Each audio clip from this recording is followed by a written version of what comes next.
प्यासी चींटी और कबूतर। एक समय की बात है, गर्मियों के दिनों में एक चींटी बहुत प्यासी थी और वो अपनी प्यास बुझाने के लिए पानी की तलाश कर रही थी।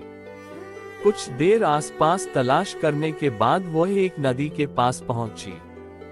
सामने पानी था, लेकिन पानी पीने के लिए वह सीधे नदी में नहीं जा सकती थी, इसलिए वह एक छोटे से पत्थर के ऊपर चढ़ गई। लेकिन जैसे ही उसने पानी पीने की कोशिश की, वह गिरकर नदी में जा गिरी। उसी नदी के किनारे एक पेड़ था, जिसकी टहनी पर एक कबूतर बैठा था। उसने चींटी को पानी में गिरते हुए देख लिया।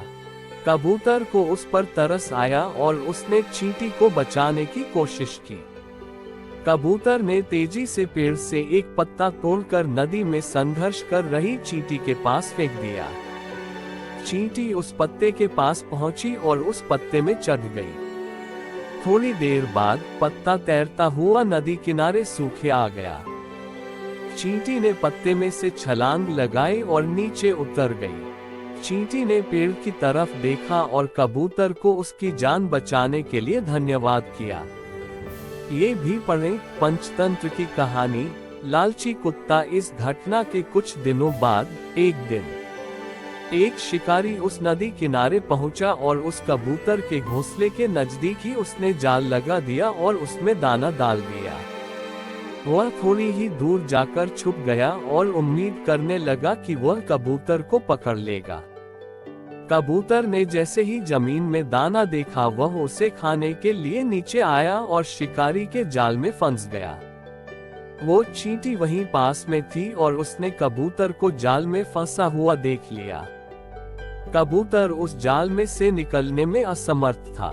शिकारी ने कबूतर का जाल पकड़ा और चलने लगा। तभी चींटी ने कबूतर की जान बचाने की सोची और उसने तेजी से जाकर शिकारी के पैर में जोर से काट लिया। तेज दर्द के कारण शिकारी ने उस जाल को छोड़ दिया और अपने पैर को देखने लगा। कबूतर को जाल से निकलने का यह मौका मिल गया और वह तेजी से जाल से निकलकर उड़ गया। सीख कर भला हो भला। हम जब भी दूसरों का भला करते हैं तो उसका फल हमें जरूर मिलता है। कबूतर ने चींटी की मदद की थी और उसी मदद के फलस्वरूप मुश्किल समय में चींटी ने कबूतर की जान बचाई। इसलिए कभी भी किसी की सहायता करने या अच्छा करने से पीछे न हटे। जब भी मौका मिले, दूसरों की बिना किसी स्वार्थ के मदद करें।